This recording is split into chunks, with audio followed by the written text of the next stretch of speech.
podemos hacer nosotros. Sí.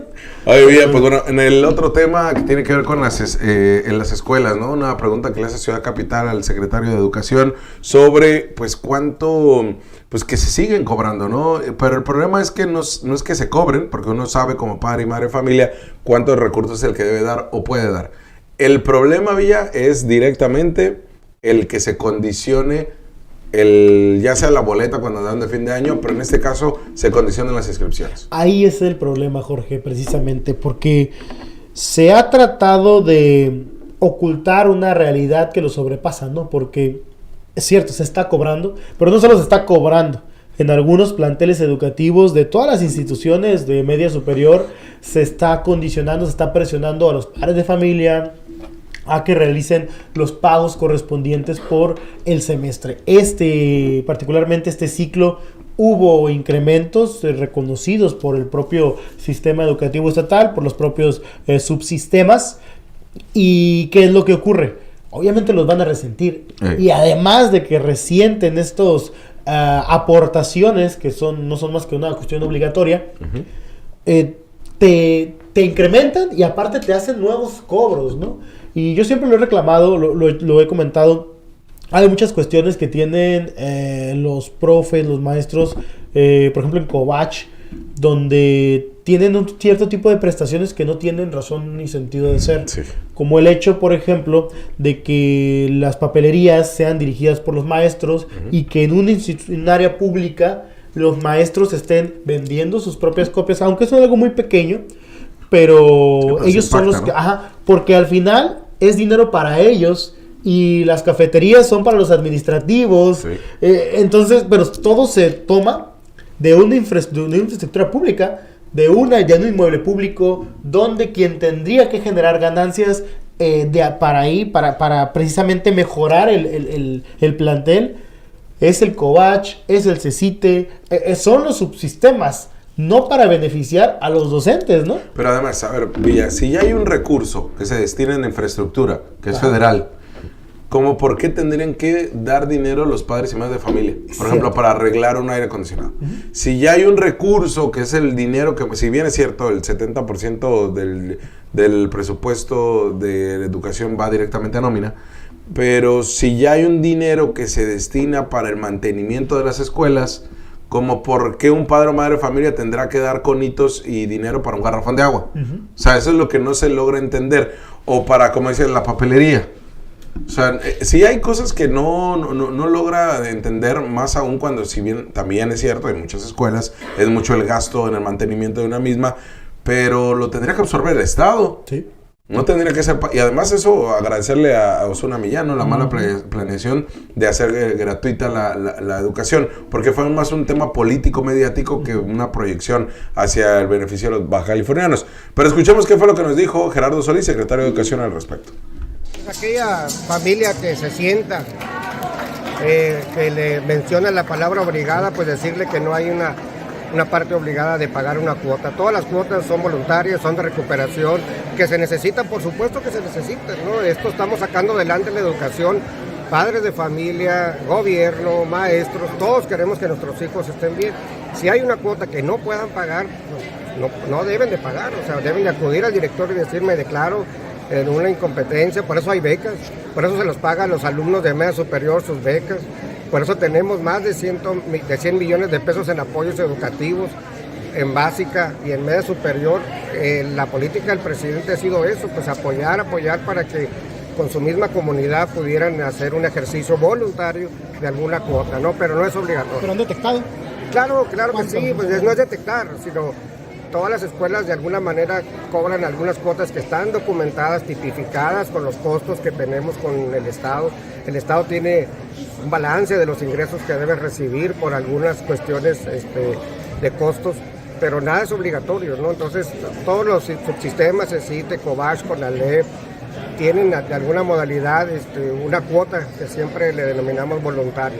No han condicionado a nadie entonces el proyecto. No hemos condicionado. Los familiares deben de entender que estamos para apoyar, y si hay una declaratoria de que no poder cumplir con alguna situación, pues no debe de hacerlo, no puede estar obligado y tiene que hablarnos para que no sea una condición de absolutamente nada.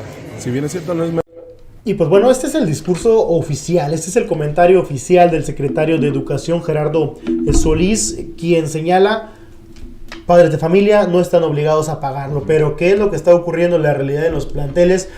Muy por debajo de donde se encuentra el nivel jerárquico del secretario de Educación. Sí se está dando esto. Sí están ejerciendo presión las sociedades de padres de familia, que muchas veces los usan de esquiroles por parte de los directivos, los propios directivos como tal. Hay incluso hasta rencillas, ¿no?, por parte de maestros, perdón, de docentes, de directivos y de padres de familia en torno a cuánto se debe cobrar, porque algunas cuotas sí son específicas de que instalan las propias sociedades de padres de familia. Entonces, todo esto es una realidad, ¿no? Y si bien se está señalando que se puede denunciar, hay una campaña de acoso por parte de los docentes. O sea, y esto sí se puede contrarrestar con orden del secretario de Educación. Sí, y qué bueno que pues tuve la oportunidad de hacerle la pregunta, porque esto tiene que llegar a los oídos de todas y de todos las sociedades de padres de familia, como también de los directivos, ¿no? Yo sé que hay también maestras y maestros que sacan de su propio cartera, de su propia bolsa para pagar ciertas cosas. Tampoco tendría que darse. O sea, las condiciones de la educación, que es algo que hablábamos con el secretario de Educación, Gerardo Solís, esta semana, y le decíamos, nos decía: Eras Villa, es momento de hablar de educación, es momento de hablar de la nueva escuela mexicana, del nuevo modelo educativo del presidente Andrés Manuel, porque hay uno que otro pseudocomunicador que termina, o pseudocomunicadora que terminan por desinformar y por generar estos rollos de que se está ideologizando la tal, totalmente falso, ¿no? Y no quiere decir que con eso el modelo del presidente sea bueno, pero dice: hay un momento de hablar de educación. Sí, pero ¿qué les parece si primero resolvemos los problemas sustanciales, como es tener mesabancos bien, como es tener aire acondicionado, como es tener recursos sin ningún problema? Es decir, la infraestructura educativa que esté funcionando al 100, ¿no? Nos encantaría hablar de educación, porque eso quiere decir que todo lo demás estaría resuelto, ¿no? Sí se tiene que hablar de educación, sin duda, no nos negamos a ello, pero cuando la denuncia es que a los profes no les han pagado los finiquitos, a los profes no les han pagado un respectivo retroactivo, que a los maestros se encuentran cometiendo presuntamente actos de acoso o hostigamiento dentro de los planteles. O sea, hay que recordar todo lo que ha pasado en estas últimas semanas, desde diciembre, si quiere, hasta este momento. La Secretaría de Educación solamente ha estado en incendio tras incendio tras incendio por una u otra cosa. ¿Cómo vamos a hablar de un tema tan estructurado como es el tema de la nueva escuela mexicana, por ejemplo, cuando la queja es lo que tú dices, ¿no? O sea, ¿cómo permitirnos eso y voltearnos a no ver a lo que están siendo víctimas los padres de familia y los alumnos? Y eso es por parte de los maestros, ¿no? Pero también incluso platicábamos con el secretario y le decíamos: secretario, pues si no funcionan los protocolos de temas de acoso escolar o acoso sexual o hostigamiento sexual, pues o no funcionaron en cierto momento, pues también dificulta mucho, no solamente hablar de tema educativo, de lo que ven los maestros y maestras en los CTEs. Pero bueno, de todas maneras, invitamos al secretario de Educación el pasado lunes, lo invitamos a Ciudad Capital a hablar del modelo educativo del presidente Andrés Manuel López Obrador, de poder que hable, que nos diga cómo se proyectó cuando se reunieron en Puebla y que les dieron a conocer todo este modelo. Que por cierto nos dijo que Baja California va a ser uno de los estados que va a ser como punta de lanza en el tema, ¿no? Van a ser de los primeros estados donde se va a empezar a implementar la visión del presidente Andrés Manuel López Obrador en materia educativa, ¿no? Porque las condiciones de las escuelas de Baja California son mejores que las de todo el país. Ya valió, ¿no? Dios mío, ¿no? El problema es más grande de lo que creíamos, ¿no? Dios santo. Digo, hay entidades del país donde la situación de las escuelas... Sí, no hay escuelas. No hay escuelas, ¿no? Para empezar, si aquí hay de repente algún tipo de carencia en zonas que estamos un poquito más centralizados, ¿no? En los municipios, imagínate ya. No, y lo que, bueno, hay que decirlo también, ¿no? En el tema educativo, si bien es cierto, Baja California siempre nos dicen que se encuentra en la media. Promedio, sí, ¿no? en la media. Nos dicen que, en cualquier año te pueden preguntar y te dicen en la media. Tú sabes que eso siempre va a ser. No sabemos si es bueno o malo, ¿no? Pero porque siempre estamos en la media. Pero sí, hay que decirlo, la relación que tiene el secretario de Educación con la secretaria federal es buena. con lo presentado acá en Baja California, porque hasta eso el secretario Gerardo Solís, en términos administrativos, sabe cómo presentar los temas. Pues bueno, fue el reconocimiento que tuvo Baja California con esta Secretaría de Educación para poder llevar los temas y ser el punta de lanza en el modelo educativo de AMLO, ¿no? Y es que al final la Secretaría de Educación es un problema muy grande, ¿no? Sí. Y sobre todo, o sea, quien esté en ese lugar va a tener incendios todos los días, a todas horas, hasta en periodo vacacional, porque es cuando se roban las refrigeraciones y se roban todo ese tipo de cuestiones.